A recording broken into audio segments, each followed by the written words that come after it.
कांग्रेस की पारंपरिक सीट है और साथ ही साथ सिंधिया परिवार की पारंपरिक सीट है, लेकिन लगातार 4 बार से जीतने के बाद 2019 में थोड़े कदम यहाँ पर सिंधिया के लड़खड़ाए और वो कदम लड़खड़ाना कहीं ना कहीं उनकी हार की बड़ी वजह बन गई और वही वो हार कहीं ना कहीं कांग्रेस को खली। उसके बाद यहाँ पर आपस में बहुत ही मनमुटाव कांग्रेस और सिंधिया के बीच होने लगे।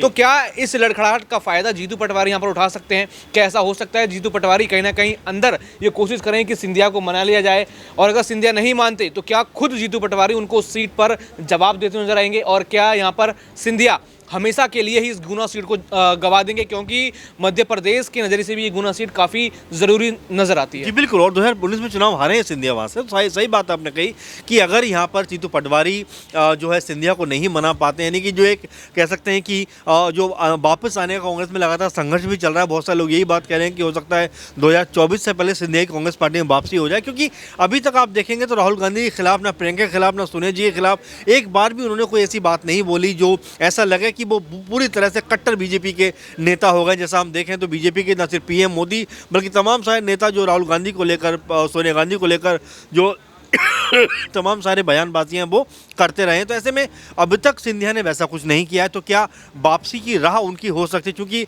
जीतू पटवारी यंग है, मेरे ख्याल से सिंधिया की हम उम्र भी है, तो क्या वो एक तरीके से सिंधिया की वापसी कांग्रेस में कराएंगे? अगर नहीं कराते तो क्या जो सिंधिया गुना सीट से अगर उनको लोकसभा टिकट दिया जाता है तो क्या उनका मुकाबला करने के लिए फिर जीतू पटवारी मैदान में उतरते हैं? क्योंकि भले ही वो विधानसभा चुनाव इस बार हार गए हो, लेकिन उनकी जो लोकप्रियता है कांग्रेस के लिहाज से वो काफ़ी ज़्यादा अहम मानी जाती है। हर एक इवेंट में जीतू पटवारी नजर आते हैं, हर एक मौके पर कांग्रेस पार्टी को लीड करते हुए नजर आते हैं, और यही बात है कि लगातार सोशल मीडिया से लेकर मीडिया तक जीतू पटवारी की चर्चाएं होती रहती हैं। तो ऐसे में कई सारे विकल्प खुले हुए हैं कि क्या सिंधिया के आने के बाद जो है कह सकते हैं कि वापसी जीतू पटवारी कांग्रेस में करा पाएंगे। अगर वो वापस नहीं आते हैं तो क्या गुना सीट जो अब तक सही का आपने पारंपरिक सीट रही है सिंधिया घराने की, तो क्या वहाँ से जीतू पटवारी अपने जो है चुनाव को लड़ते हुए नजर आएंगे? तो अभी कई सारे ऐसे विकल्प हैं जो खुले हुए हैं, लेकिन फिलहाल अभी हर एक विकल्प है संशय की स्थिति बनी हुई है कि क्या होने वाला है, क्योंकि सिंधिया को देखकर ऐसा लगता है कि वो बीजेपी से भी बहुत ज़्यादा खुश